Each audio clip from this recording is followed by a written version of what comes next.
Sunderland took the initiative again.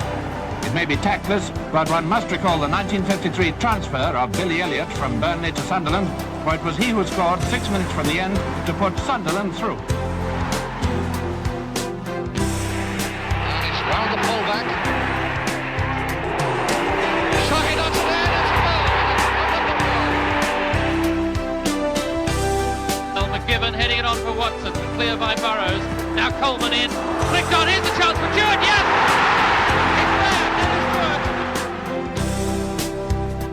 Turn Fennick. It's a crossing. Cummins. Rowell. 1-0. Gary Rowell does it again. Coming again from Gray. Phil Gray knocking it off, and Goodman. Goodman here with a chance. 1-0 to Sunderland. It's John Goodman again. He's modelled the crossing machine. Another dangerous ball in. And it's a third. And it's Johnston's first as well.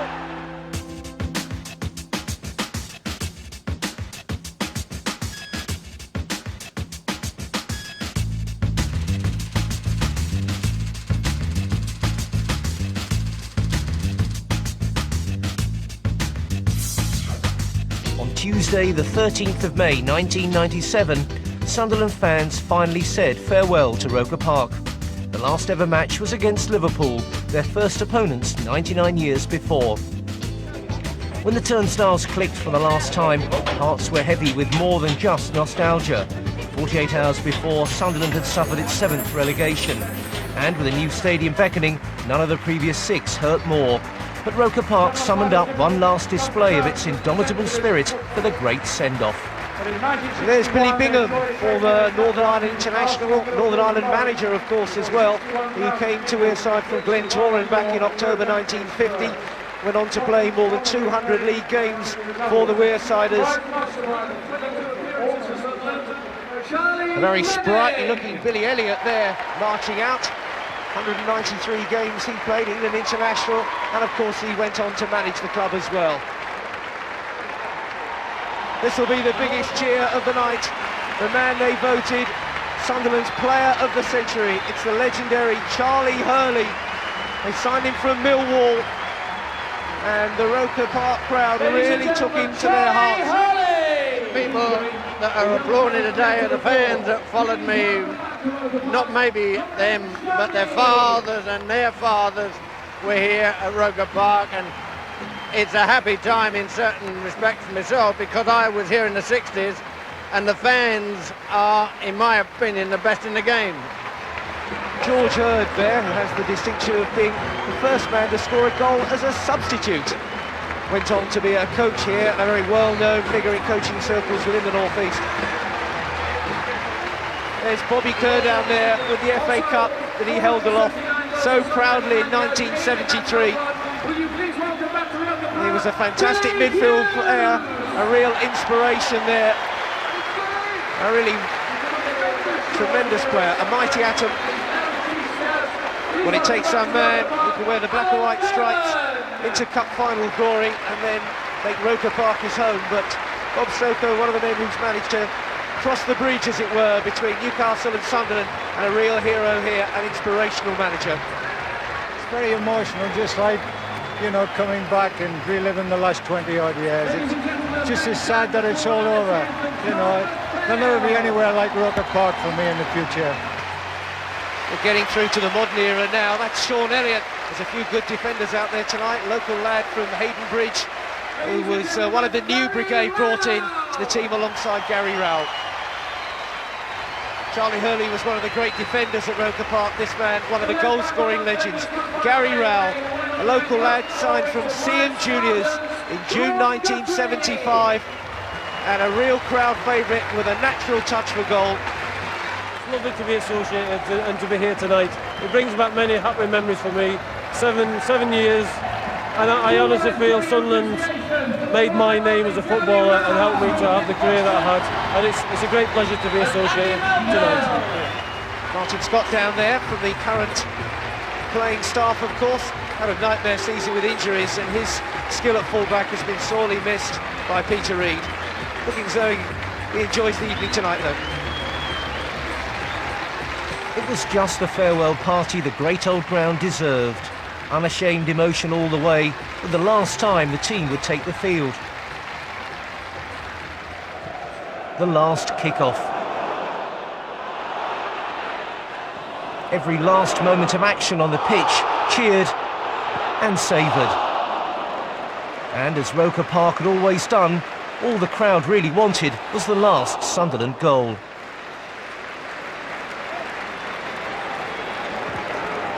Looking forward now for Mullin, who's got to turn in. And it's a goal. John Mullin tucked that one away really impressively. Appreciative applause from Roker Park's farewell crowd. So to John Mullin, a place in history. The man who scored the last goal at Roker Park. Sunderland 1, Liverpool 0. The same scoreline as that very first match. Nothing really had changed in 99 years.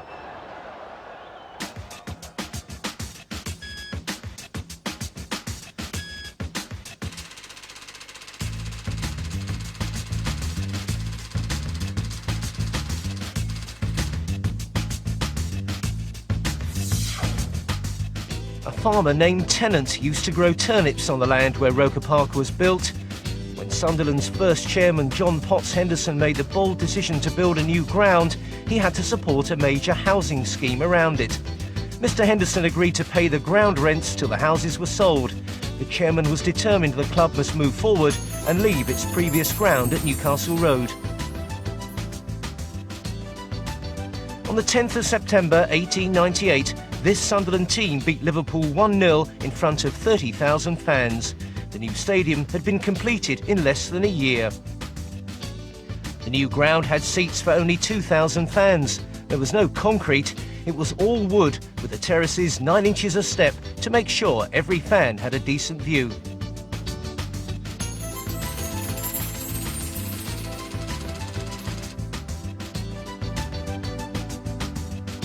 On match days, the Weir Ferry had to operate with an additional steamboat to carry more than 3,000 extra passengers on the more direct route from the town's east end.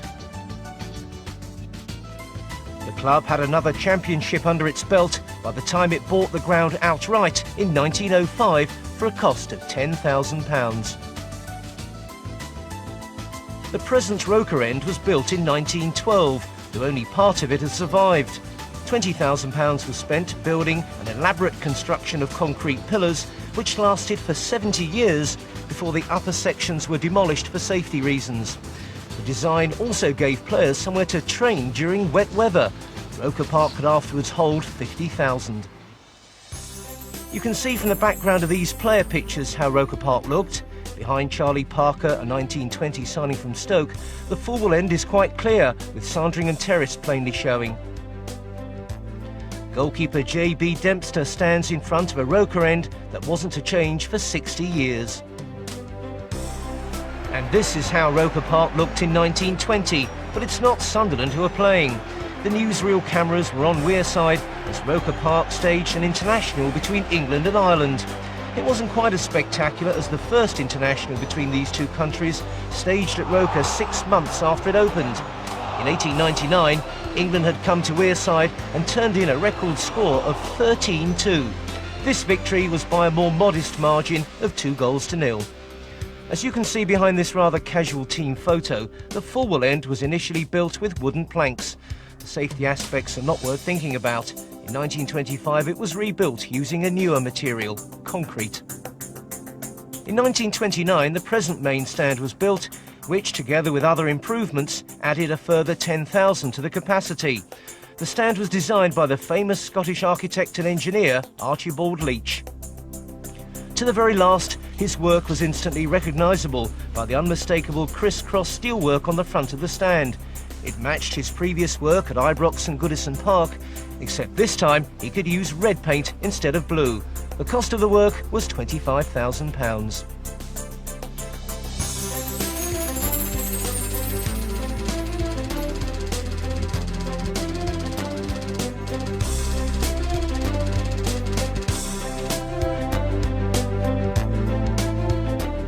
The 30s saw some huge crowds shoehorned into Roker Park. 4 times the attendance rose above 60,000. Here's the great Bobby Gurney scoring, with the corner of the original clock stand in the background. In 1936, that stand was demolished. Again, the club turned to Archibald Leach for one of his last major works. More than 15,000 fans could be accommodated on 2 levels, all standing, of course.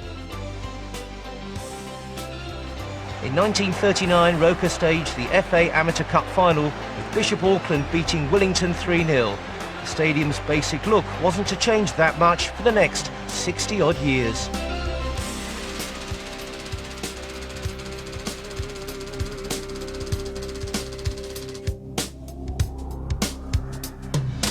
As football soldiered on during the Second World War, Roker Park itself escaped unscathed until March 1943. 2 bombs fell, destroying the clubhouse, which stood on the corner of the Roker end. Roker was only the 2nd ground in the First Division to have floodlights installed in December 1952. It led to a series of night matches which produced their own special atmosphere.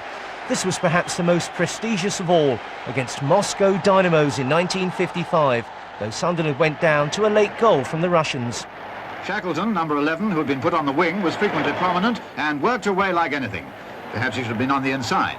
Anyway, Dynamo not only beat off all Sunderland raids, they had the best of the game throughout. But it was 3 minutes from time when they scored the winner through Ilyin. That was it. Dynamo retrieved some of their reputation and, well, thanks for the game. Roker Park progressed even further on the international scene when it was chosen as a venue for the 1966 World Cup. It required extensive upgrading, starting with a roof on the Fulwell end. The original clock, which gave the stand its name, was to be a victim of the World Cup. It had to go to make way for a TV gantry. And behind the main stand, new offices and executive facilities were built to give Roker Park the look that was to last it the rest of its days. The new look Roker was ready on schedule. Temporary seating had been installed in the paddock in front of the main stand and in the newly covered Fulwell end. Even the pitch was extended by 3 yards to bring it up to World Cup requirements. Roker shared Group 4 with Ayresome Park. Here the Italian fans have taken temporary control as their team put paid to Chile. But Italy were to go out, with Russia staying in the region to play their quarter-final against Hungary.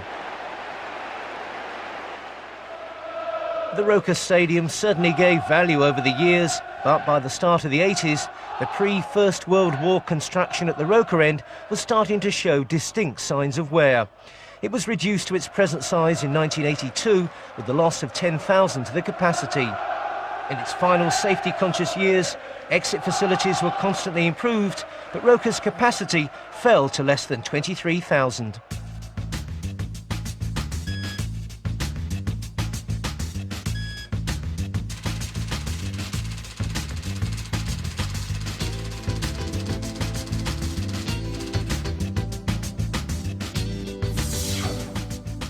In the first years of Roker Park, the town of Sunderland was at the forefront of the rapidly expanding game of association football. In their first 5 years in the league, Sunderland had won the championship 3 times. The team of all talents had put Wearside on the map.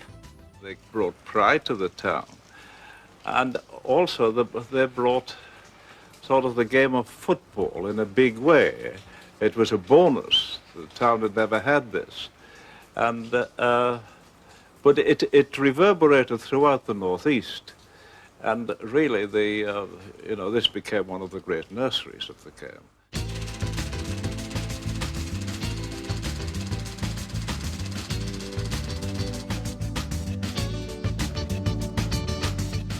Ironically, it was Tom Watson who'd led Sunderland to their first 3 championships, who prevented Roker Park marking the new century's first full season with another title.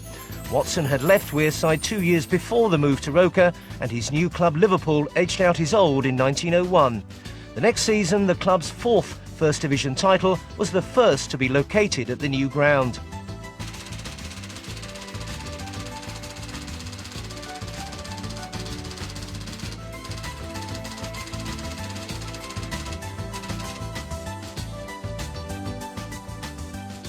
The fans had to wait another decade for more glory, but it was to prove Roker's most astonishing campaign.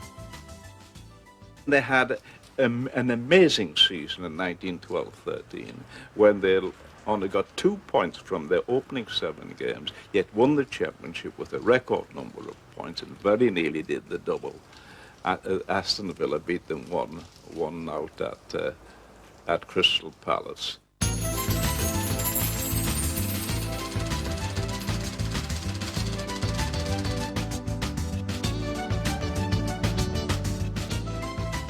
Football at Roker Park between the wars was obviously a very different experience. The team was rarely out of the top half of the First Division, and the ground itself was starting to take shape. Roker End, see, people came from the east end of the town and that end of the town. They all made over the ferry boats and came onto Roker Park up the side streets. Full End seemed to be from the Colliery district. It worked out something like that. They were the same type of supporters, same good supporters, good people and all that. There was a lot of quietness. You could pass this ground as you could pass any of the big grounds. There was 50,000 in, and unless there was something exciting happened, you wouldn't have known, you know, because people watched very much, particularly in the opening, the way they'll watch the first round of a boxing match, you know, weighing up. And that's what they did. They would weigh up the opposition in particular. And there was a lot of informed comment then.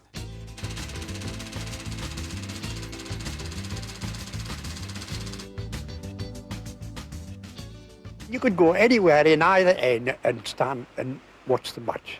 No trouble. If there was any trouble between any lunatic, like you're getting nowadays, if you came, the crowd would say, here, outside, and finish it up there, outside, if you like, and bet your life $1. The two of them would come back and they're shaking hands in hour. So that's the only tough you had. And if there was any bad language, not that it was extreme, I think a damn, you know, would be bad language. There was always a voice would say, what's your language there? Ladies present?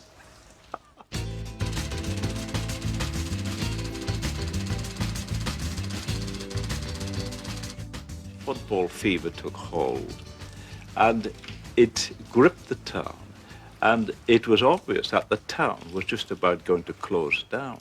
And then long before the match started, I realized that I was in danger, because what I was doing, I was then lifted an inch or so off the ground, and I couldn't move my arms, and the crowd began to sway.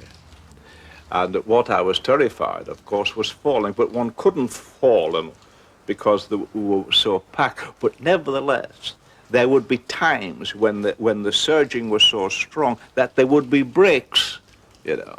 And if you fell, that would be it, I'm afraid, you know. No one could have helped you. It was an absolutely miserable, dewy game, you know. Derby knew all about Sunderland's remarkable forwards, you see. And they were a tough lot, Derby. And they went to extra time, and a fellow called Ramage scored for them, scored for Derby, so Derby won 1-0. And this vast crowd, you know, trooped away silently, so disappointed. But the club was on the brink of its best spell of the interwar years. In 1936, Sunderland stormed to their 6th title, winning the league by 8 points, scoring 20 more goals than any other team.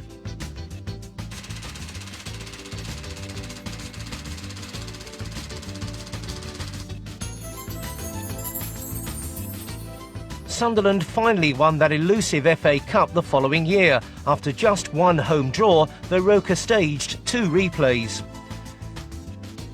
It was a couple of years later before manager Johnny Cochran called a halt after his 11 seasons in charge. He was the only Sunderland manager to win the Cup and the Championship. He gave Roker Park its last great period of supremacy.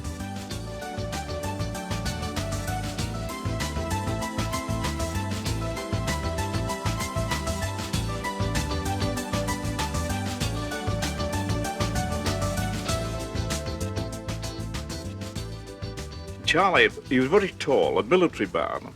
He'd had a commission on the show at Foresters during the First World War, and he'd been in the Guards before that.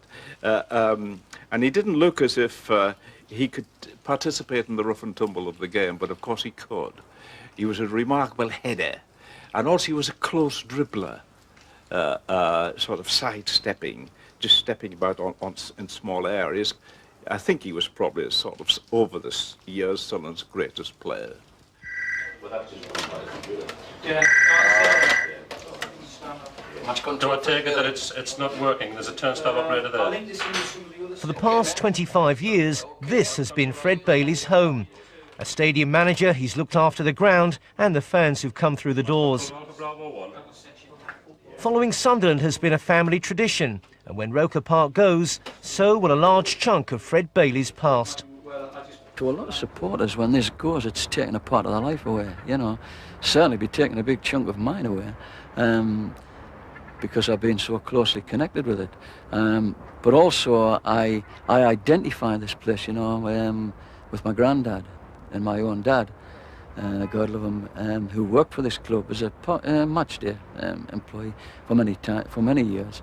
But I mean, I can picture just behind me up in the forward wing in the front row, I could turn around and visualise my granddad sitting up there with his cigar, looking over there, because he was in the front row, and I'll be in the forward end as a little boy.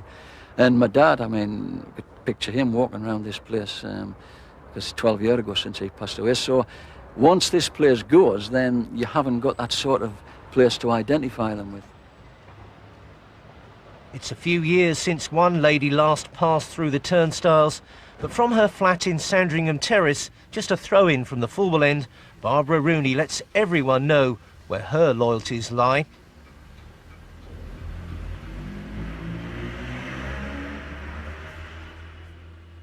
I've got to have her in the window on match day. She only has red and white ribbon on now, but you can hear it all, and there's somebody bangs one of these doors or something at the top inside the ground, and it's like a drum going on all the time. It's lovely. I love to hear it. And to see all the crowds coming. That's a friend. And she used to go to all the football matches. That's how I get to know so many people, just sitting here and watching. For news of what's happening in the rest of the football world, there's only one place where the fans look. It's the best view in the ground. It's also one of the noisiest.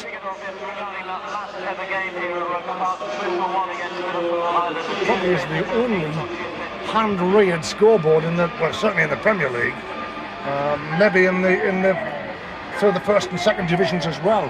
I mean, look at it, you know, it's really archaic. It's all hot, isn't it? We get the half-time scores through either headphones or through the telephone on the end there, and then we just literally put them in. The main thing is at half-time, when the half-time whistle goes, the whole ground looks up to the first score, which is always Newcastle's score. And if we can get a Newcastle score where they're getting beat at half-time, the ground just erupts, you know. That's right. And sometimes we'll have a little bit of a fiddle around with the score to make it a bit more exciting. Yeah, we do lie to the supporters occasionally just to make it fun, you know. But we always end up putting the right score in.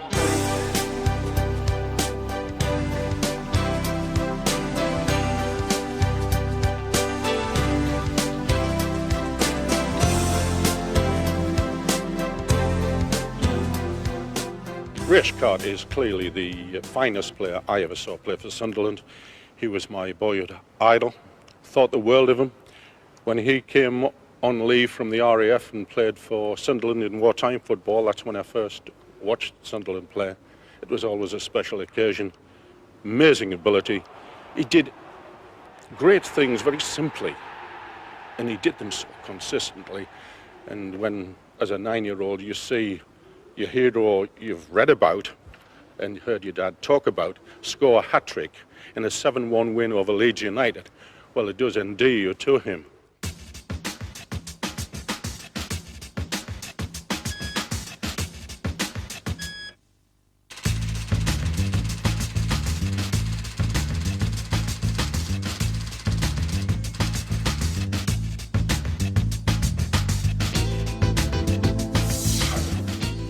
Roker Park got back to football life after the war, the team resumed its accustomed place in the First Division. Attendances were huge, but the coming years were to bring wild fluctuations in fortunes.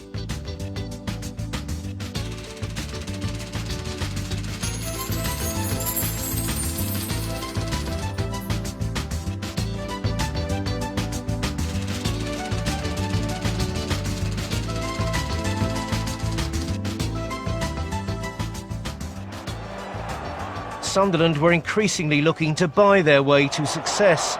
Trevor Ford cost £30,000 from Aston Villa in October 1950. A month later, he scored twice for Wales against England in the last full international to be played at Roker. The cup was to prove a constant frustration, with the team so often missing out in the final stages. In 1951, 65,000 fans saw Norwich swept aside in the fifth round. Davis lobs a high one. Nethercott fumbles and it's over the line to put Sunderland 1 up. A nice gesture from skipper Fuchs as he consoles his unhappy goalie. Billy Watson's playing a fine game. There he goes, working his way through. He shoots and it's a goal.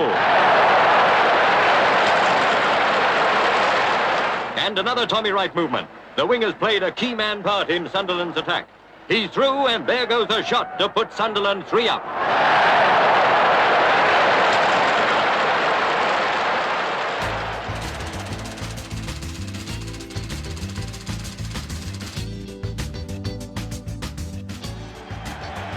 Sunderland confirmed their status as the Bank of England club when they paid £70,000 for 3 internationals, including Billy Elliott from Burnley. This goal against his old club sent Sunderland off on yet another cup run in 1955. When Wolves came to Roker in the 6th round, Wearside was convinced glory was on its way. Wolves are in danger again as Ted Purden gets the ball. He shoots and there it is. Sunderland 1 up. They go again with only 2 minutes play left. Purden has it, and in goes number 2 for Sunderland. Wolverhampton Wanderers, the mighty team who licked the Hungarians and the Russians, are out of the cup. But Sunderland were to miss out in the semi-final, as they were again the following campaign for the 7th time. Going to the match was a way of life for so many thousands, but in the 50s, the maximum wage of £15 a week meant there were no superstars on the pitch. Players and fans would quite literally walk side by side, especially to Roker. I used to take a shortcut through the railway crossing and walk into Roker Park and walk back. And were the fans with you all the time? Oh yeah, yeah. Great fans, aren't they?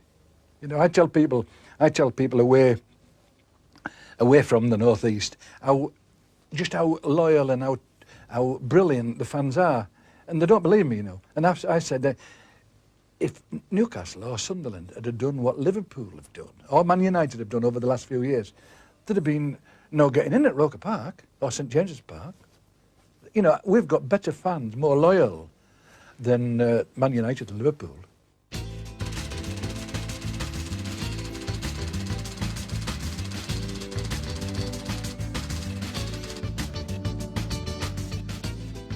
What you could always say about Sunderland, certainly in those days, was that they tried to be successful. They tried so hard, they broke the rules. Or it was alleged that they broke the rules. I mean, people were kicked out of football, at least temporarily, after allegations that they broke the rules. But they tried to bring the best here, and in many ways they did. Burnley's Alan Brown was the new man who walked into Roker when that scandal led long-serving manager Bill Murray to resign. The side Brown inherited had finished 20th, but it was to get even worse. Argus in the Sunderland Echo told the next season's nightmare defeats. 7-0 at Blackpool was a shocker. The team were burned up at Burnley 6-0. They had no answer to Luton 7-1. A pasting at home from Blackpool again 4-1. And Birmingham battered them 6-1 at Roker.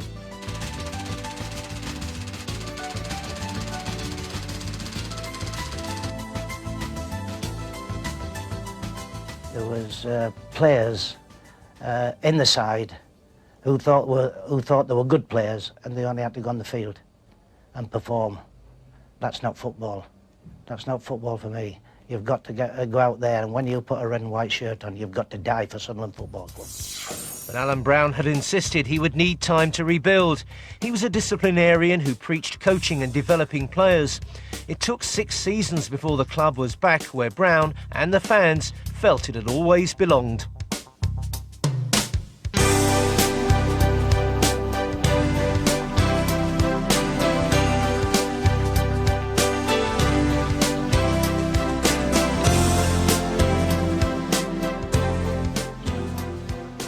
Nothing he couldn't do.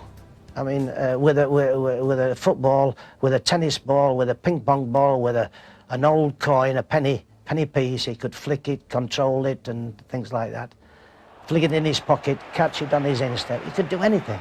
He was a genius, but a little bit difficult to play with at times.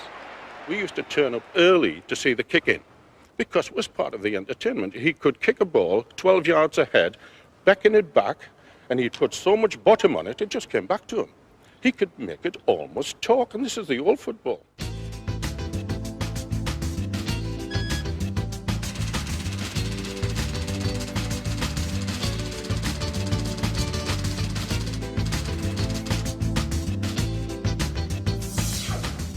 Roker Park's early experiences of life outside the First Division were not particularly happy.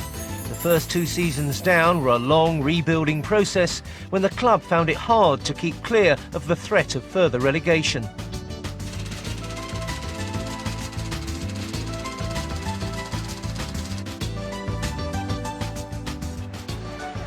The goals of Brian Clough were at the heart of Brown's transformation as Sunderland became a promotion force. In 1962, the team missed promotion on the last day, despite 29 goals from their £40,000 signing from Middlesbrough. Now it's Hurd on the ball. Clough. Yes, it's there, my word. Clough with a chance. Yes, it's there! A brilliant piece of opportunism by Brian Clough. The cruelest blow came on Boxing Day 1962 against Bury. A collision with keeper Chris Harker ended one of the greatest goal-scoring careers Roker has ever seen. But it wasn't to be the last of Mr. Clough. With Brian Clough's goals, surely promotion would have been in the bag long before the last game of the season. But Sunderland could still have gone up if they drew their final match against Tommy Docherty's Chelsea. But Tommy Harmer scrambled the only goal, and with it, promotion on goal average. Last match traumas were here to stay.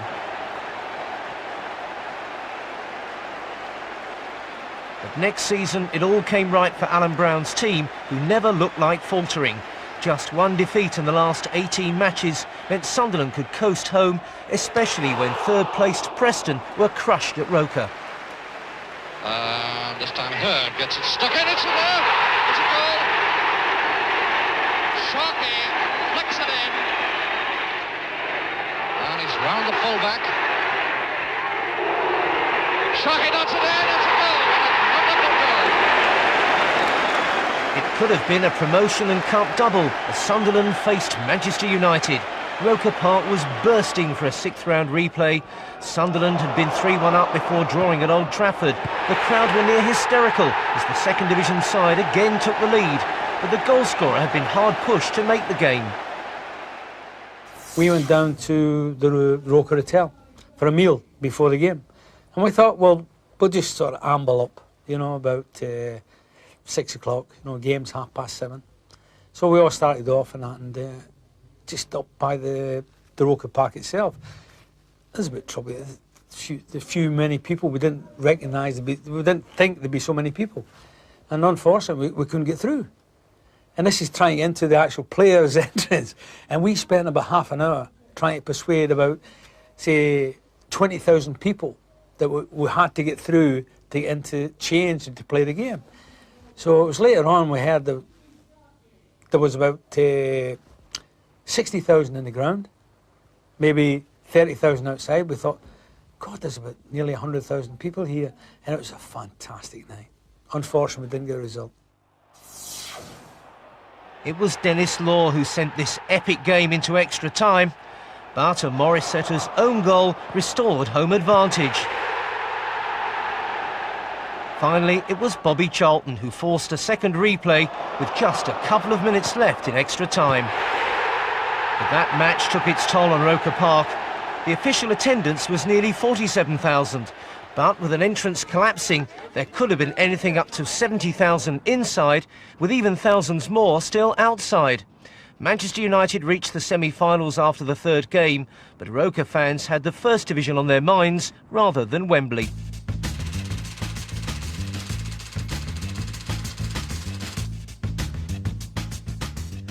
With a million characters, you know, John Crossan, George Mulhall, with, you know, two jokers in the pack, and with so many different characters, very quiet lads, and we gelled together.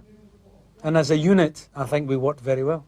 Unfortunately, the thing that spoiled it for me was in the close season when we did get promotion, Alan Brown resigned, and sort of spoiled it for me, but otherwise, fantastic.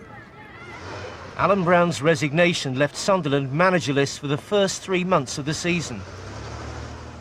And for the first 3 matches, they kicked off with a record-breaking keeper.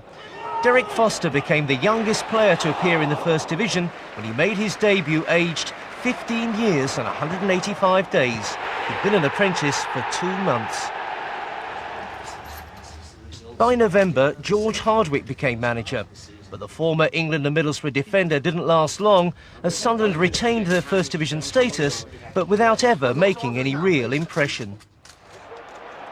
Still, Roker fans always had their idol Charlie Hurley to cheer. And when Ian McColl took over, he brought Jim Baxter to Sunderland. The fans just loved Slim Jim's style of play. The 60s saw some really loyal servants at the club, with players like Len Ashurst, who made 466 appearances. And there was Stan Anderson, who'd received his testimonial game in 1964 after 447 games. If only Brian Clough hadn't needed his own benefit match a year later, after injury had finished him, then maybe Sunderland's history might have taken a different turn.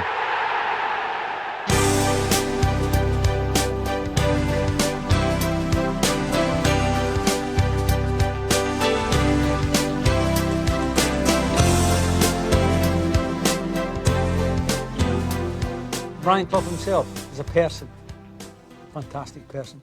He's a one-off. He's a man that called a spade, and used many nouns or adjectives to go with that as well. Great man, I loved him. Great player, great manager, and just a super person.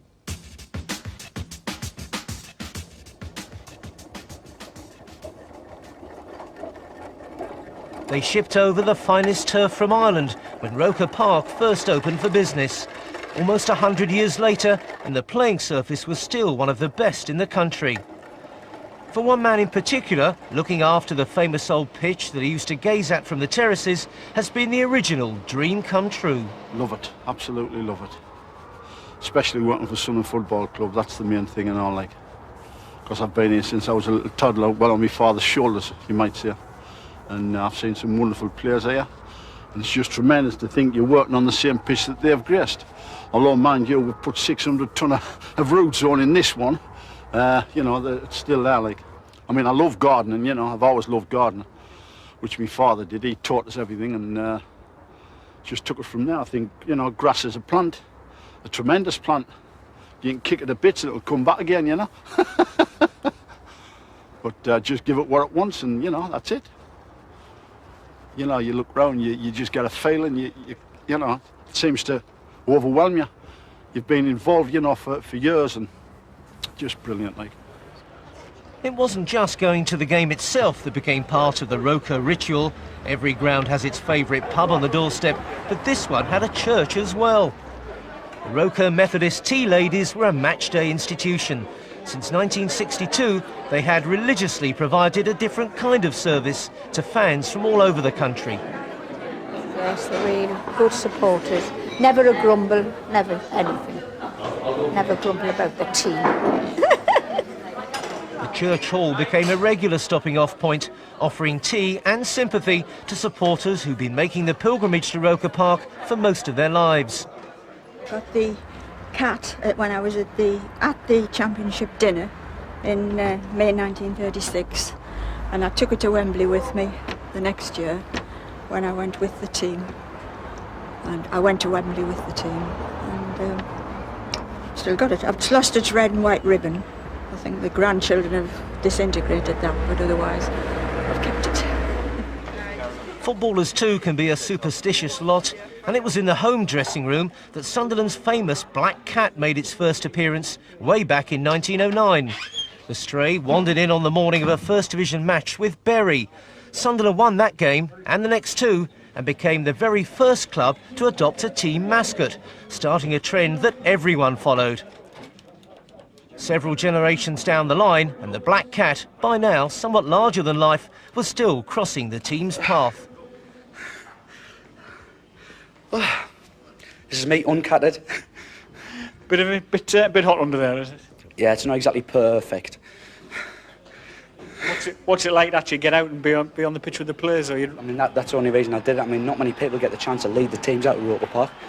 I mean, that's the only reason I did. I'm a Sunderland fan. I mean, I wanted to lead the teams out of Roker Park, was always my dream. So, I mean, the only way I could do it is be the cat. So, never had the talent, so just wear a cat suit and do the same.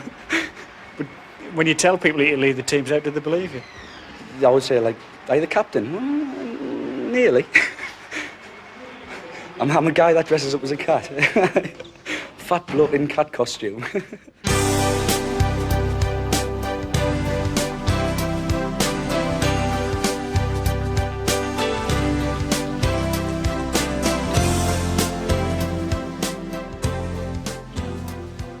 The Sunderland fans were the guys that made me what I was up here, and I can come back here any time, and I feel part of them and they're part of me. It's a fairly unique relationship, really, because I come all the way from London, you know, to come here. And Hurley gets it in. It's in! Clough finding Mulhall. And Mulhall setting off on a run. Here's a chance! It's in! It's theirs, Charlie Hurley.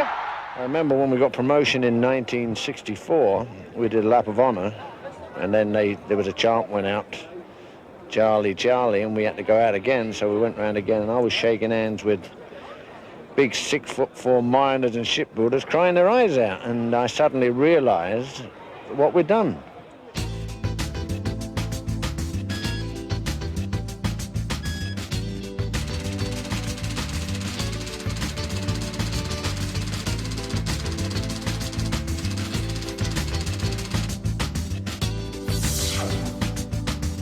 Roker Park began the 70s staging second division football for only the second time in the club's history, and the fans seemed to take it badly. The team as well struggled to come to terms with its new and unwanted status. In their first season back in the lower division, Sunderland finished an uninspiring 13th.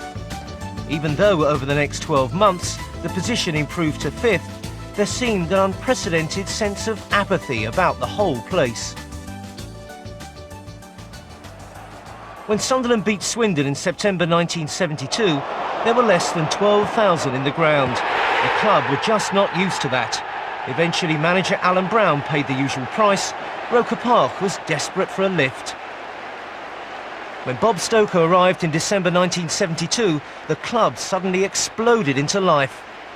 The new manager had inherited some genuine talent, like striker Billy Hughes. And there's Hughes, he's got a chance, he should score!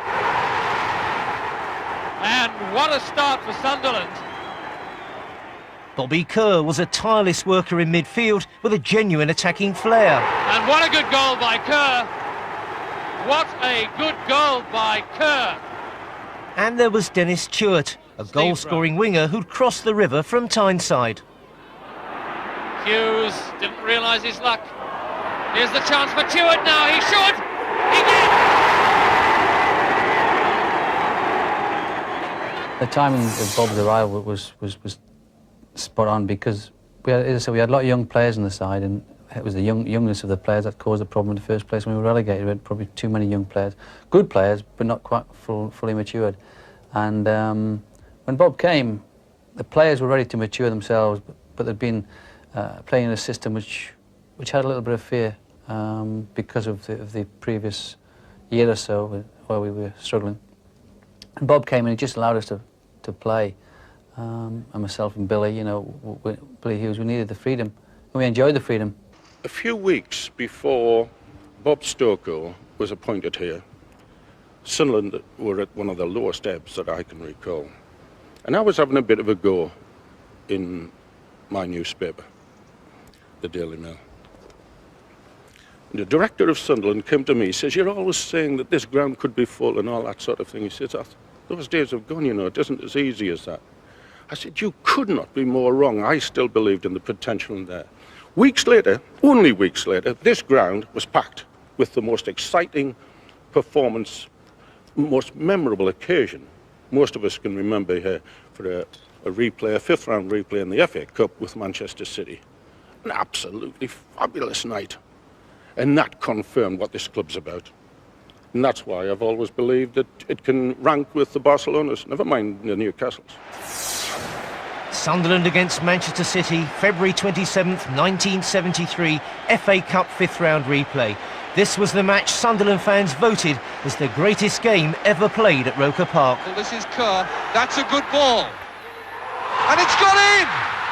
Tremendous shot! Back out to Kerr. Hughes still trying to find a way through and succeeding! What a superb goal by Hughes!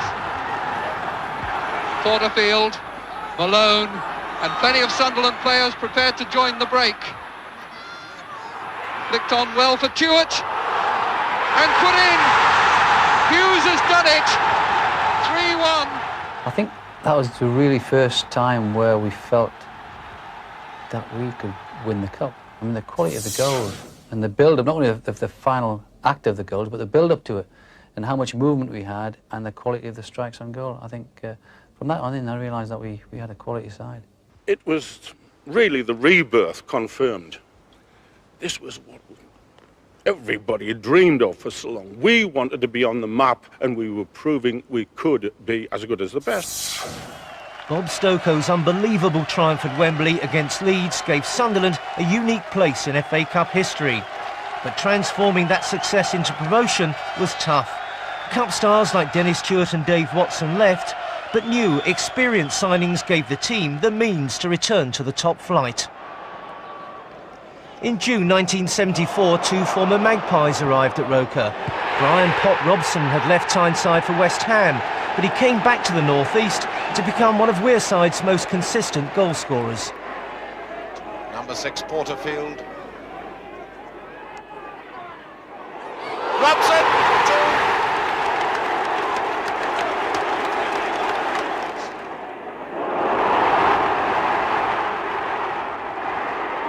Robson. That's a goal! Newcastle captain Bob Moncur shocked the North East by leaving after United's cup final defeat to lead the Wearsiders. His international experience certainly showed in defence.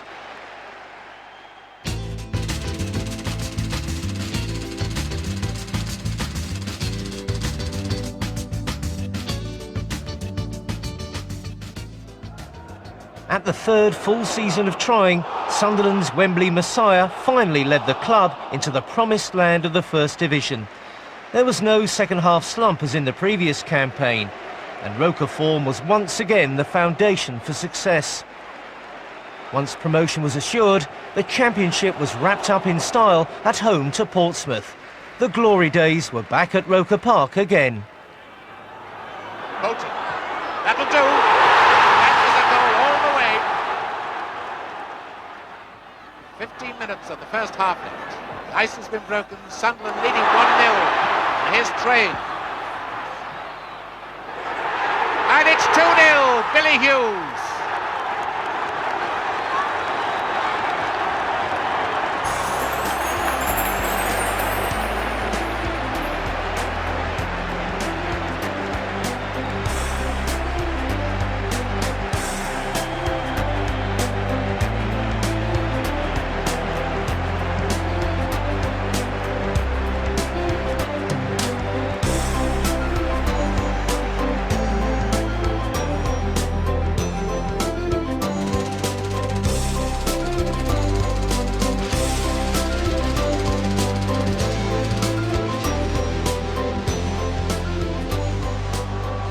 Sadly, and not for the last time in Roker's history, the return to the top flight was painfully short-lived.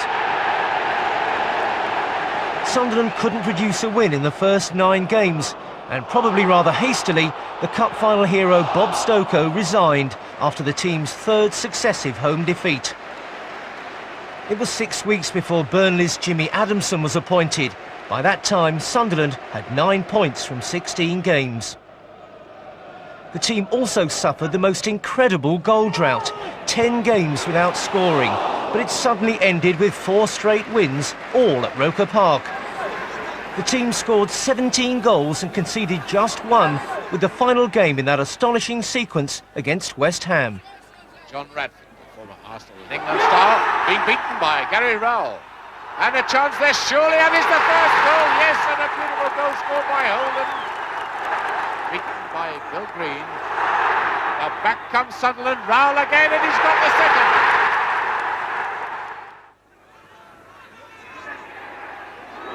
Dame missing that one, and it's a goal, yes, scored very cheekily by the number 9, Mel Holden. Bad mistake, now straight to Kerr, and that's 4. And really, can you imagine?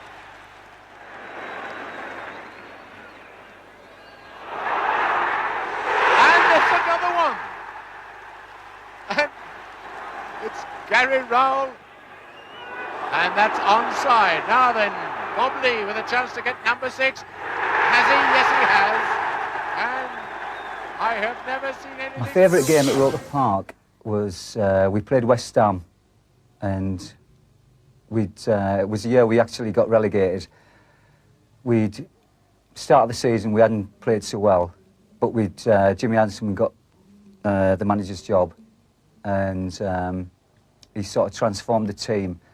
And this day, everything went right, and we hammered West Ham 6-0. And it was really, you know, it was one of them special games at Roker Park, which a lot of people still remember. Against all expectations, Adamson's team clawed back the ground with just 2 defeats in 17 matches.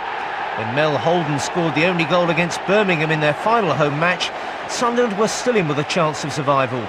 But it was to prove the last First Division goal Roker would see for 3 long seasons. The final 2 away games saw the Wearsiders relegated. Adamson's rearguard action had been based on giving an extended run to a talented crop of local youngsters. They were to form the nucleus of the club's rebuilding. In defence, there was Sean Elliott, a quick-tackling centre-back from Hayden Bridge in Northumberland, who was strong coming forward. Kevin Arnott was from Bensham on Tyneside. He gave the midfield genuine direction with his instinctive control, impressive vision and the passing ability to deliver the end product. And from Seaham, there was already a true Sunderland hero in the making, Gary Rowell, a sharp, quick, natural goal scorer who became an all-time crowd favourite. It's taken by Rowell. That's 5. And Rowell, 1-1. To grow up and be a Sunderland supporter and actually to play for the club was you know, something that you dreamed about. It actually happened, and it's something that I've got loads and loads of great memories about, and you just can't take them away. Roker Park is one of the great venues for English football, and to actually run out there and play there was a very, very special time. When there's big crowds and that, you tend not to see individual faces, and you're concentrating so much as well. You can't do that, but you're aware of the passion and the loyalty of the supporters, and you know how much it means to them, that it's, you know, it's important. It took a couple more managerial changes to win promotion under Ken Knighton. Former 50s favourite Billy Elliott had succeeded Adamson and came close to taking them up, but it was when Elliott handed over to coach Knighton that the goal was finally achieved. Knighton was a comparatively unknown figure, but he gave Sunderland the springboard for a new decade of hope. The final act of the 70s was to mark the club's centenary. Former players made the pilgrimage for the celebration match against an England 11. Not many of them might have expected a return invitation 18 years later to say farewell to Roker Park itself.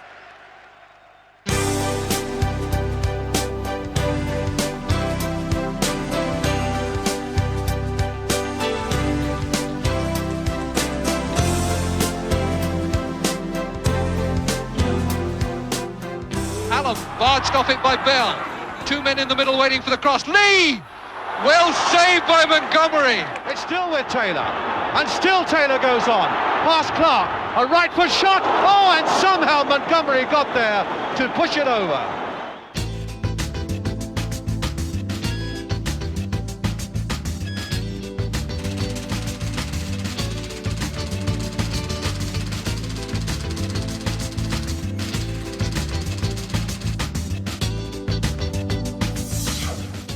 The team Ken Knighton assembled gave the Roker faithful good reason to welcome the new decade with confidence.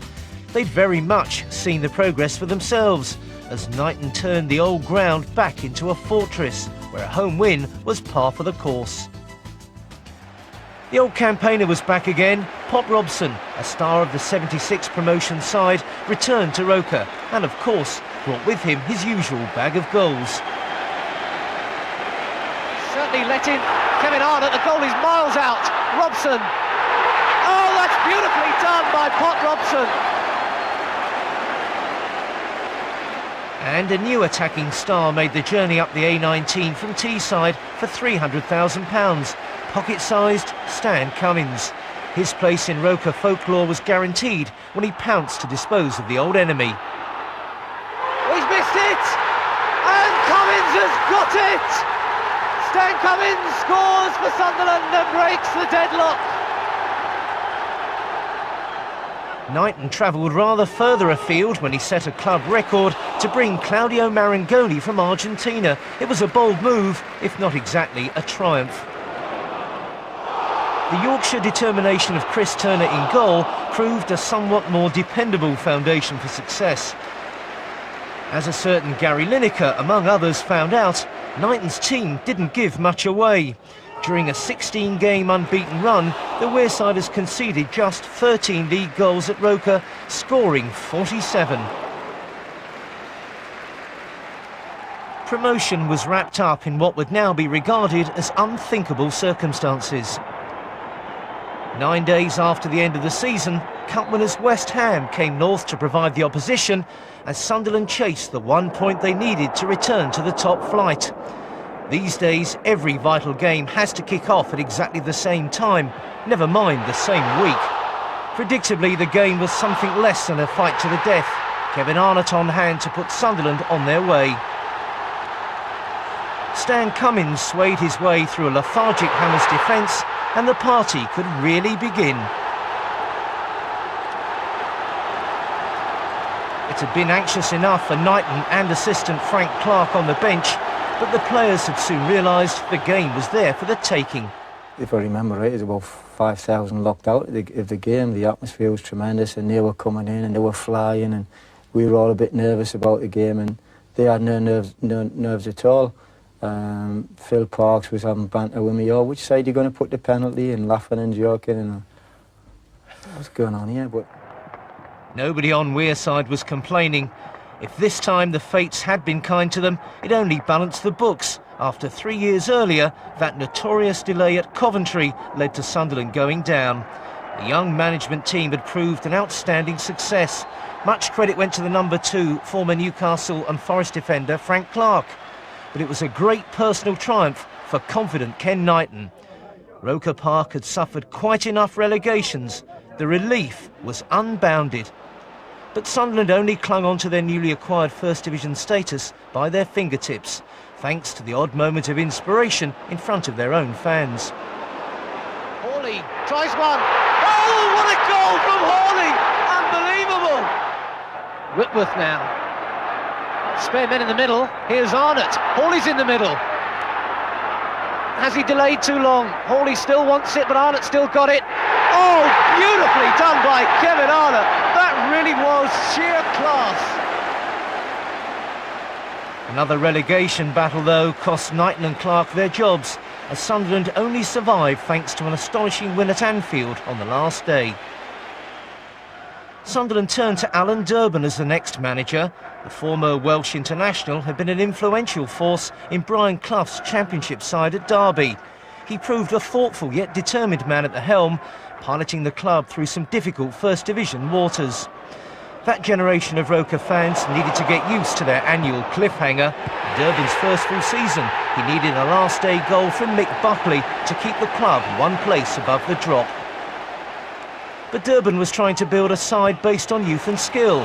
He paid £300,000 to bring unknown striker Ali McCoist south of the border.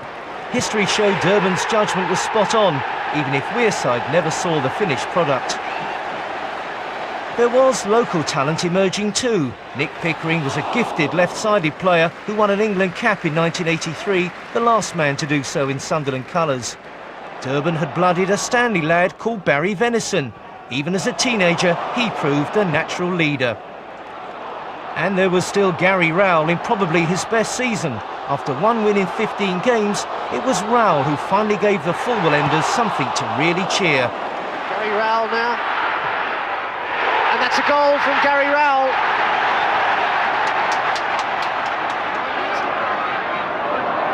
Denied by Talbot, and he gave it straight back to him. And Rowell could exploit it, and number 2 for Gary Rowell, number 2 for Sunderland. And a fine run there from Pickering into the middle from Gary Rowell. Is this to be his hat-trick? It's the hat-trick for Gary Rowell. Alan Durban was making progress. Survival achieved with the luxury of a game to spare. Roker Park looked more stable, even with those dreaded candy-striped shirts. One strip that won't go down in Roker history. But Durban's team seemed to find it hard to keep their heads above the relegation waters.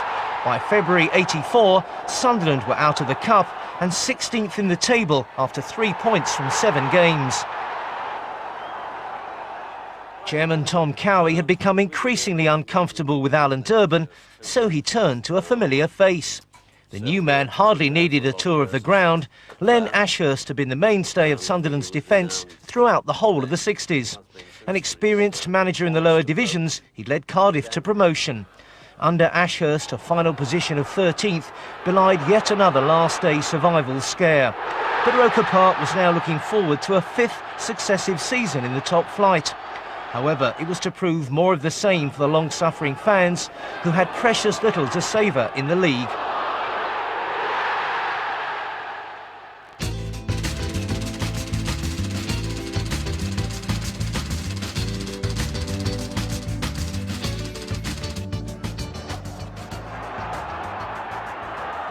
A First Division local derby against Newcastle had become a rare treat, but a 0-0 draw against Jack Charlton's team came in a run of 6 home games without a Sunderland goal. The club slumped to relegation, 10 points adrift after 3 wins in 5 months.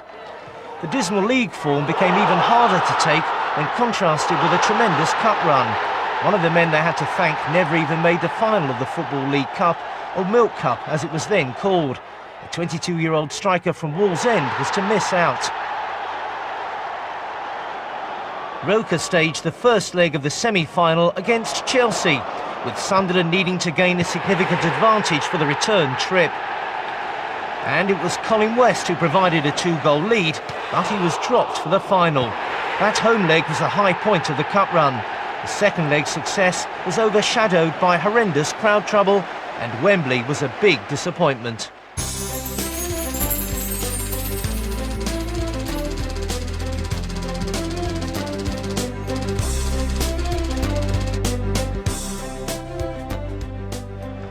Relegation cost Ashurst his job, but every Sunderland fan believed their saviour had arrived when Laurie McMenemy strode into town. It was a triumph for Chairman Tom Cowie. Big Laurie, a genial giant from Gateshead, was the most prized manager in the game at the time. Surely now the sleeping giant would awaken. McMenemy was more than just manager, he was the managing director. But the next 2 seasons were to prove a nightmare for Sunderland fans who already felt they'd suffered enough. Instead of challenging for the First Division, McMenemy's expensively assembled team lived under the constant threat of an unthinkable relegation to the Third Division. A run of 1 point from 6 games finally proved too much for even McMenamin's reputation to survive. An inspired appointment had gone horribly wrong. Laurie left in a hurry, knowing he would never be welcomed back. And so the club turned to its most famous manager. Could Bob Stokoe work his magic once again? His team were right in the lurch, 7 games to save the world, or at least Wearside. When Gordon Armstrong scored the only goal of the game against Crystal Palace, it looked as though Stokoe might just pull it off. But 1 point from the last 2 games sent the club into perhaps the most dramatic match and the most disastrous Roker Park has ever witnessed. May 17th, 1987, Black Sunday. The playoffs then included the third bottom team, and Gillingham, 5th in Division 3, came to Roker and within 3 minutes extended a 3-2 lead from the first leg. It was a heart-stopping game. Eric Gates pulled Sunderland level, but still a goal behind overall. The crowd were baying for Sunderland to save their second division lives, and Gates immediately struck again. 2 in 2 minutes made it 4-4 on aggregate.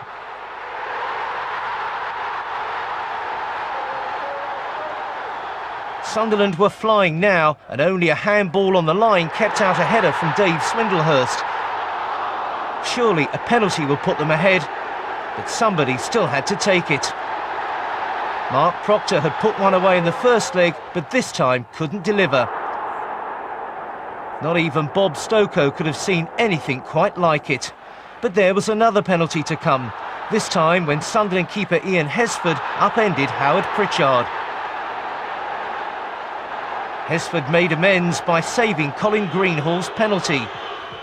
But a then unknown striker called Tony Cascarino was to haunt Roker. A hat-trick in the first leg, now he put Gillingham back in overall lead. Just 2 minutes to go, and it looked like Sunderland were going under, till up came Gary Bennett to make it 3-2 on the day, 5-5 on aggregate and extra time. You wouldn't have thought more drama was possible, but 3 minutes into the extra period, Cascarino turned in his 5th goal of the tie. Roker Park could hardly take much more. Keith Birching kept hopes alive to level it up at 6-all, but those 3 away goals would take Gillingham through. Sunderland were relegated into the 3rd division for the first time in their history. Even Bob Stokoe couldn't save the club from the wreckage of the McMenemy era. 1986-87 has to be the worst season out of the 99 years of football at Roker. The irrepressible confidence of Dennis Smith and coach Viv Busby made Sunderland's 1 season in the 3rd division better than expected. The new manager openly recognised promotion had to be achieved at the first attempt. And 3rd division or not, the old ground still had the style to impress a new player. When I went to Roker Park, I had to say I hadn't seen it before. It was just awesome. I went through the doors and the stadium was fabulous. And Viv took me all the way around like the trophy room and things like that, and like went on the pitch, and it was like trying to find like a weed. It was just all pure grass. It was just lush and lovely. And as I say, within 5-10 minutes, I had actually signed for Sunderland. It was a great feeling. Smith's rejuvenated team always led the field. From October onwards, they were in a promotion place. The foundation for the revival was the prolific striking partnership of the experienced Eric Gates and the explosive Marco Gabbiadini. Sunderland had its own G-force. Wilkins, Gabbiadini turning. Gabbiadini finds the net and Sunderland have taken the lead. And persistence paid off then for Marco Gabbiadini. When Roker said its farewells to 3rd division football on May 7th, 1988 against Northampton, at least it did so in style. Promotion had been secured with a couple of games to spare, and the championship was quickly wrapped up. Dennis Smith had restored Sunderland's pride, and he was by no means finished yet.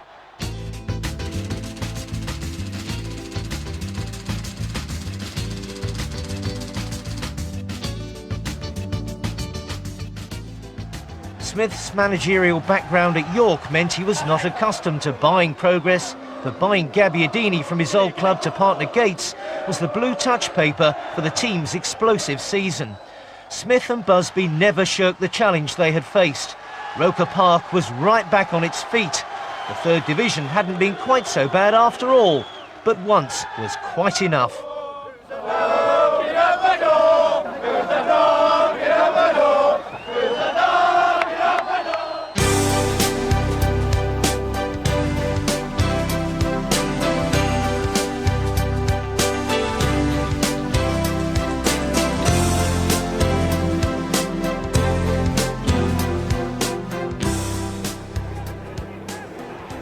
Taking it from Goldman's throw.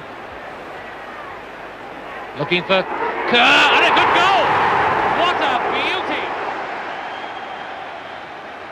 Kerr, here it is, should score, and does.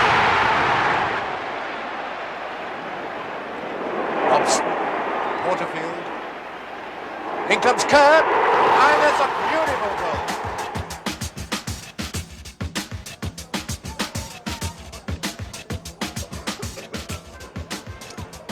When you saw the floodlights, heard the roars and joined the crowds heading for Roker, you knew the ground wasn't far away. Once upon a time, no match day was complete without a programme, but Sunderland's top fanzine calls itself a love supreme, and that sums up the relationship with Roker Park. Probably the most recent great game was Man United this season. There's been loads. I don't think like one springs to mind. When we beat Bolton to go up in '76, that was a great game. When we beat Man City in the Cup in '73, that was a great game. When we beat Chelsea in the Cup with the last-minute winner, that was probably the most exciting. That was like when the pulse rate was out the window. But you know, there's been loads like over the years. You know, loads of. It was a great game when we beat Sheffield United 6-2 midweek to go top of the league and get promoted that year. Too many, really. For more than 30 years, the fans have had an official voice too. The Sunderland Supporters Association was set up in the mid-60s and quickly became one of the biggest in the country. Leaving Roker would be a wrench for long-time servant George Foster.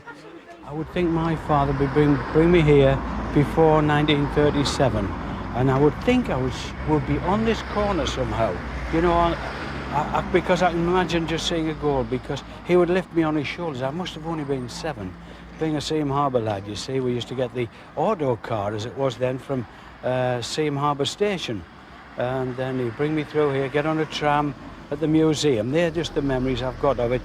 Unfortunately for me, instead of putting me down at the front where all the other kids were, he'd put me on his shoulders, and then, of course, his job get tired of that, and then I would hear the U's and the R's and the goals, and that put me off football for a while.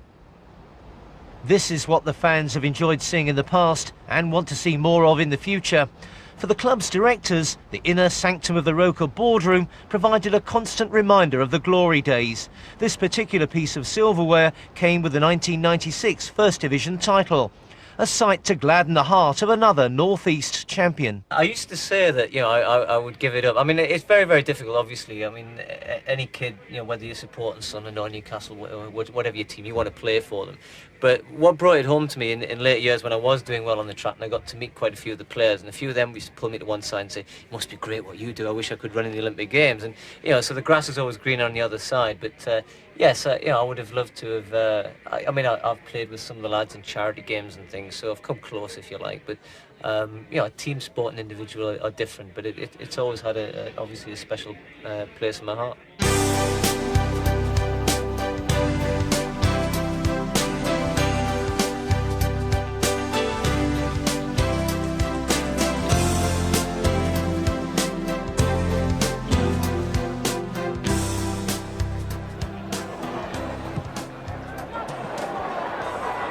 Taken by Raul. That's 5. That really was a beautiful goal. Arnott. The nudging there. Yes, it's there. Raul again.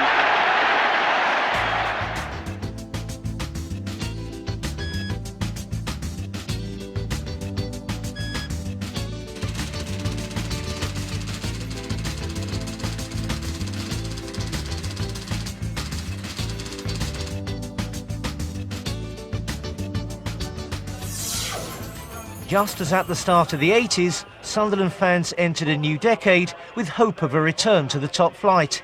In the end, promotion was achieved without a ball being kicked at Roker Park or anywhere else. The 90s began alarmingly with 2 wins in the first 11 games. But once they'd rediscovered their form in a thrilling home victory against West Ham, Sunderland made sure they grabbed a playoff place. The playoff semi-final against Newcastle was one of the most dramatic episodes in the club's history. The highly charged first leg at Roker was goalless, but the scenes at a sensational victory on Tyneside echoed throughout Wearside.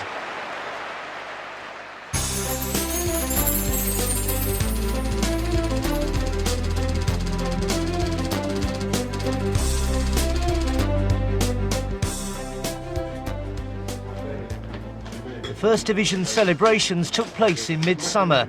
Dennis Smith had suffered the disappointment of Wembley, but Swindon lost the third promotion place far away from any pitch. Nobody at Roker was complaining. The combative Kevin Ball was bought from Portsmouth. He was to prove the backbone of the final years at Roker. But signings were few and far between when the team so obviously needed strengthening. Sadly, instant relegation was no great shock. Dennis Smith found it desperately hard to stop the slide. He cashed in his master signing Gabbiadini at a massive profit. Half of the £1.8 million fee went on Don Goodman for a new club record buy. Goodman proved a determined front runner. Few characters were more determined than the Sunderland manager, but at the end of the year he lost his job and started a procession of managers. Roker Park could have used revolving doors. As you would have liked it. Coach Malcolm Crosby stepped up to take temporary charge and launched Sunderland on a revival that took them all the way to an FA Cup final. The new Roker idol was striker John Byrne, who scored in every round up to Wembley. But in the cup euphoria, the team nearly nosedived towards Division 3. Roker Park again had some glory nights to savour, like the quarter-final replay against Chelsea. Gordon Armstrong the hero in a 2-1 victory.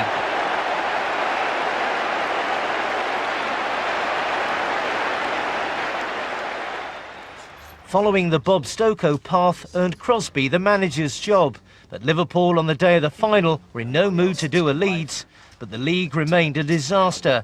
8 months later, Crosby was out of a job.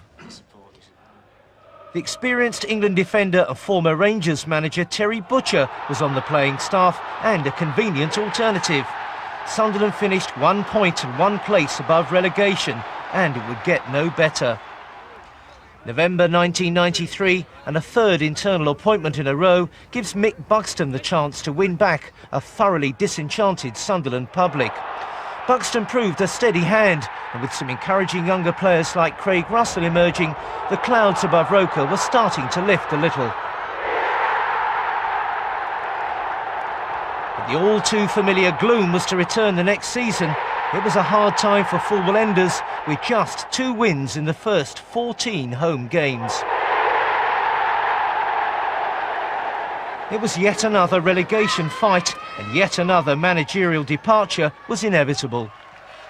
The club's 6th manager in 9 years proved the saviour. Scouser Peter Reid had been an England international who scrapped for every ball. He created a Sunderland spirit in his own style. He was given 7 games to avoid the drop, and he did. A point at home in the final game kept Sunderland up, another last-day nail-biter. Float one across here towards Martin Smith. Beyond Angel, Martin Smith scores! Goal for Sunderland. Martin Smith in the right place at the right time. Now then Michael Gray. Here is danger again to the West Brom goal. Fine tackle on him. The chance for Phil Gray. It's 2-2. Sunderland score in time added on. And it looks as though they have rescued a point on the final day of the season.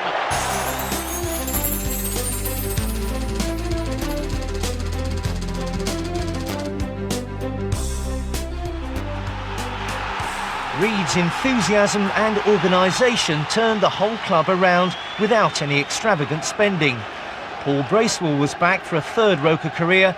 As assistant manager, he carried Reid's philosophy out onto the pitch, with his careful passing the team's hallmark.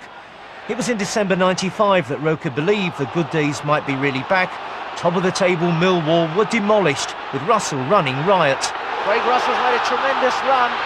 Russell, what a marvellous goal! Craig Russell! Now Phil Gray. Moving it through to Smith, an excellent ball, and Russell's there again. That's another superb goal. Oh, they're walking on water today. Gray turning his man well. Gray getting into the middle, Russell's there. Hat-trick. Craig Russell. Russell looking to turn Thatcher. Still with Russell. Still Craig Russell. And it's more for Russell. 6-0. And this is an absolute pasting for Millwall, and Craig Russell has had the game of his life. In 13 months since Reid arrived, Sunderland had gone from relegation candidates to First Division champions. No Sunderland captain had ever fought for the cause better than Kevin Ball. Peter Reid was the toast of Roker Park.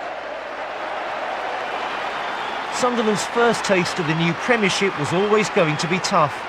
11th place at Christmas was too hard to sustain, though an epic victory over champions Manchester United... Absolutely crazy! But 3 wins in 4 months meant Sunderland came into their last league game at Roker Park needing a win to keep survival hopes alive. Even such a historic occasion was secondary to the job ahead. Here's Michael Gray. Looking for Quinn. Appealing for handball against Ferguson. He's given it! Southall's been in this position so many times before. 2 experienced pros here. Here comes Stewart, and he scores! What an important piece of calm authority there from Paul Stewart.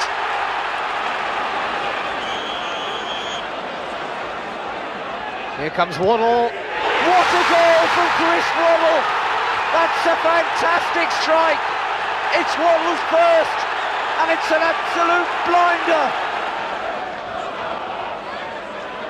Quinn did well. Here's Waddle, the crossing machine. Another dangerous ball in, and it's a third, and it's Johnston's first as well. And it's Sunderland 3, Everton 0. They're saying goodbye to Roker Park with a real flourish now. After 99 years of league football, Roker Park was far too proud to end on anything other than a winning note. The club had another last day drama to face at Wimbledon. Not for the first time, the fates were cruel. Relegation again. But at least the grand old stadium itself had been spared that last agony.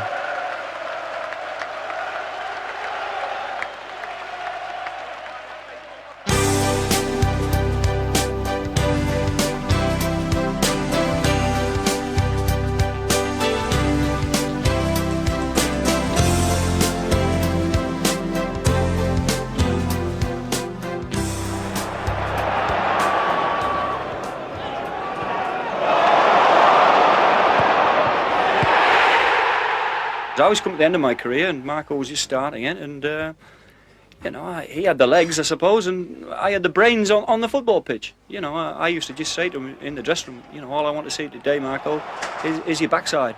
You know, all I wanted to see him was running towards goal, and I would play a ball through to him, and that's the only thing we talked about, really. Just let me see your backside, Marco, because he had great pace, didn't he? Lovely pace, and he scored some fantastic goals.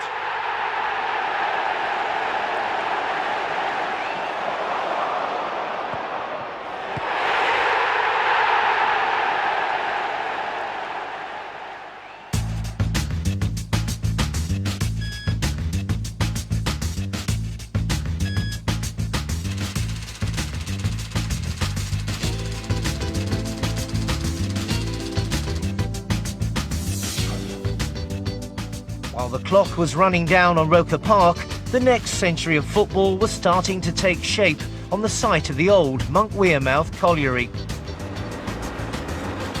The new stadium is barely a mile away from Roker, and everyone could see the new age very gradually dawning within sight of the city centre. The riverside location hadn't been the first choice site, but there's been absolutely nothing second best about the stadium itself. It will be a 42,000-seater showpiece when complete, an inspiring construction that will help ease the disappointments of leaving good old Roker Park. It's had nearly 100 years, and it's done the club proud.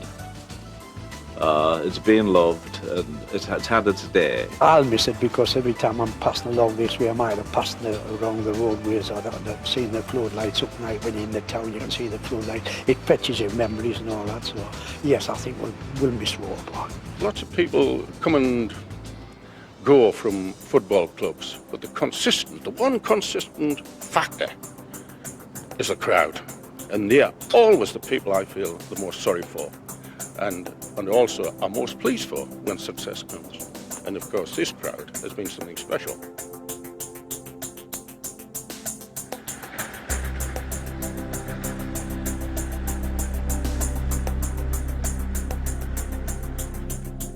If you asked anybody in the 50s, anybody in the 60s, and probably the 70s, what's Roker Park like, they'd tell you one of the best in the country. And it was. I left Sunderland, I went to Leicester, I went to Mansfield, I went to different clubs. Sunderland, Roker Park itself has always been Mick Sharkey's home. It's a new era, and they're going to go to a new stadium, and good luck to them.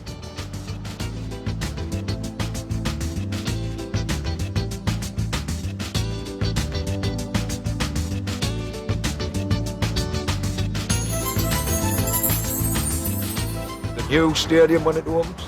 Well, what can I say? I've got my seat. I've had it a while. We hope that it turns out as good as this ground. Just look around, there's nowhere for it to redevelop, you know, for the club to go forward. It's a big club, as I've said for years, it's a sleeping giant. And you pass a new stadium on your way and you think, yeah, it's magnificent. The physical size of the stadium will be gone, flattened, your houses. I just hope that they maintain, you know, something of the fact that there was a football stadium here. Manchester City, 1973, and Luton in 1973. Definitely the high spot for me. 50 odd thousand here. Roker right at its best. I was just saying to my son here, you know, I was just saying, take a good look at it, because this is the last time you'll ever see it. We got out the car there for the last time, looked at the floodlights through the houses. As we got closer and closer, it suddenly starts to dawn on us, you know, that this is the last day. Nobody would want to take away those special memories, but the favourite word around the club to describe the new stadium is awesome. No football fan would turn down the chance to see its team play in a setting like this. A new image will take Sunderland into a new millennium. The hopes for the future will grow from the traditions of the past. The final act for Roker gave many fans the chance to buy their own piece of history. An auction of everything from the seats to the pitch itself. And there were no shortage of takers. Now it will be left to the present Sunderland players to bridge the gap between old ground and new. And those of them brought up on Roker Park will take their personal sense of history and pride. It's kind of really described how I felt when I first signed for Sunderland. Only like it was a dream come true, and to stand on the terraces here and to watch them, and then really play for them was just unbelievable, really. My dad brought us down when I was in the Grasshopper, you know, and I used to stand in the Roker end, you know, so it was, you know, the cliche, but it was true because it was a dream come true, and I made my debut, you know, against Southend, which is coming up to 10 years now, so, you know, it's a very important part of my life, you know. It was no surprise that the great stage for football in Sunderland took a final curtain call with such emotional scenes. Of course, the memories of the past are not all of triumph and victory, but the unequalled spirit of Roker Park represents the true success story. The stands and the terraces all changed, as did the players and the fans, but the atmosphere seemed to transcend the generations. After 99 years, the player of the century had the final word. I represent the past. The past to me was brilliant. I've got a new hip, I've got a dodgy knee, but I wouldn't have swapped the 60s for anything. Thank you very much.